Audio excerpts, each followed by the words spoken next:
Hello students, I hope you all are fit and fine and doing very well in your studies. Student, you know that we are reading chapter number 4, that is sorting material into groups. In last class, we have read that why sorting is necessary. In this class, we are going to read that what are the different properties on the basis of which we can classify materials into groups. So let's start our today's science class. Hello students, let's start our today's science class. So you know that we are reading chapter number 4, that is sorting material into groups.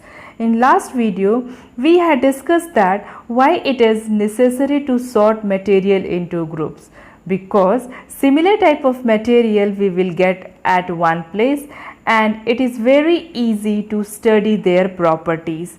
So in this class we are going to see that what are the different properties on the basis of which material we can classify into groups. So let's start our today's class. Students, let's talk about properties of material. Things are grouped on the basis of their common properties. So let's see what are these properties.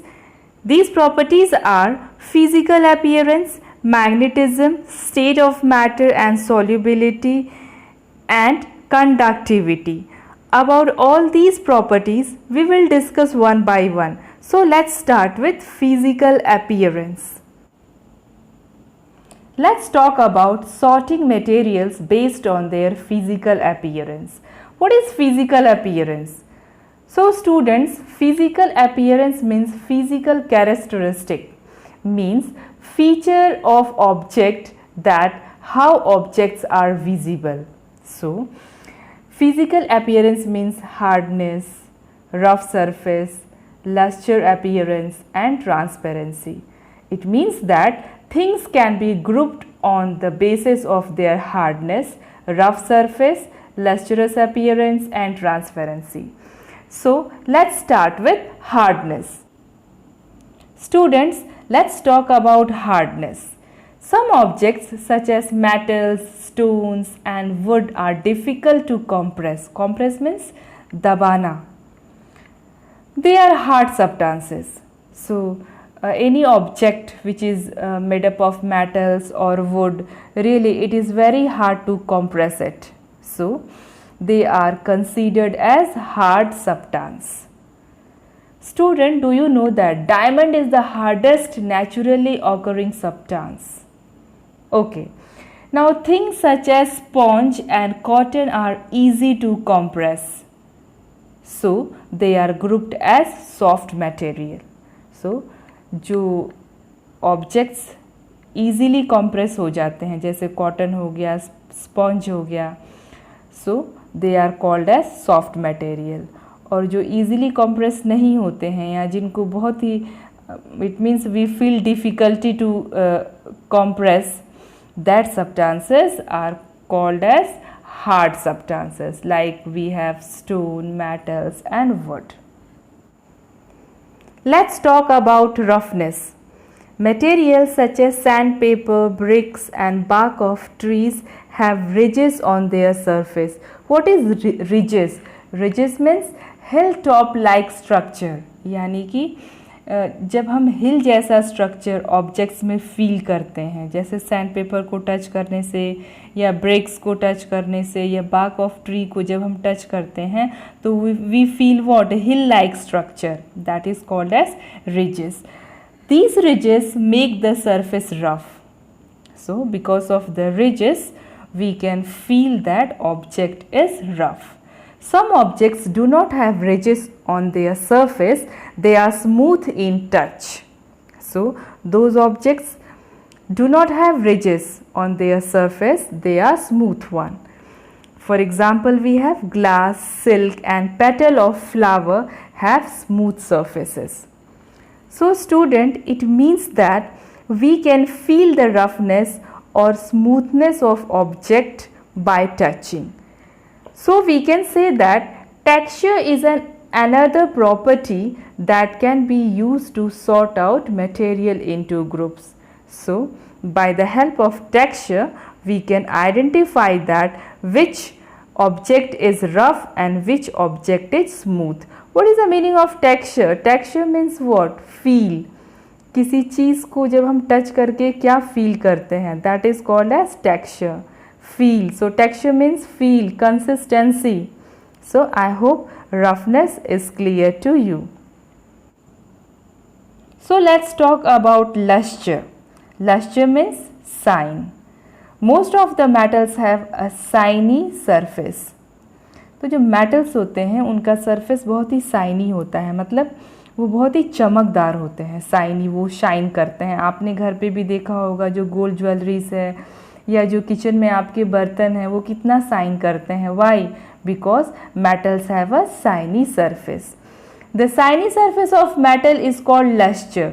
Gold and silver are lustrous and thus they are used to make pieces of jewelry. Metals are used to make decorative items because of their lustrous property. Objects which have rough surface generally do not shine. So those objects which have rough surface and they do not shine, we call them non-lustrous. Example, we have wood, coal. So these objects, they do not shine and that's why they are called as non-lustrous objects. Now students, some metals shine in beginning and become dull after few days. Dull means fade. It is because they generally react with oxygen present in the atmosphere and thus on the surface of the metal, a layer of oxide is formed. So this is the reason certain metals such as iron, copper, aluminium, silver lose their shine when exposed to air, particularly humid air. So when they come in contact with air and water, they form a layer of oxide.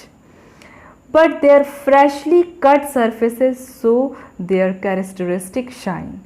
Thus, material can be grouped as lustrous or non-lustrous. So, I hope that the luster property is clear to you. So, our next topic is transparency. What is transparency? Transparency is a physical property of allowing light to pass through the materials. So, we can also group the materials on the basis of their property of transparency. On the basis of transparency, the materials are sorted into three groups: transparent, translucent and opaque. So first we will talk about transparent materials. The objects through which entire light can pass are called transparent material. मतलब वो objects जो अपने अंदर से light को completely पास होने देते हैं उन्हें हम क्या बोलते हैं? transparent objects. So, glass, air and water are example of transparent object and some plastics are also transparent. Why we call them transparent? Because they allows entire light to pass through them. Let's talk about translucent materials. The objects through which only some light can pass or partial light can pass, we call them translucent object. Example of translucent object are frosted or deeply colored glass, waxed paper, oily paper, dirty water and some plastics also. यानी ऐसे objects जो सिर्फ अपने अंदर से half light को पास करते हैं. It means they do not allow completely light to pass through them. Only they allow partial light to pass through them. Such objects we call them what? Translucent object. Next we have opaque object. The objects through which light cannot pass at all, we call them opaque object. The other examples of opaque objects are pillow, wall, table, cupboard, a wooden door and so on.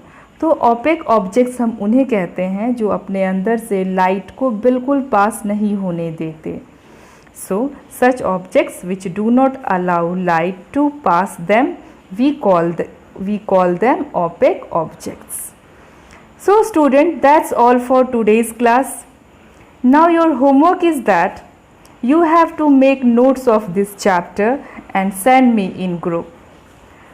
The main thing is that student, please keep on smiling, stay home, stay healthy. And that's all for today's class.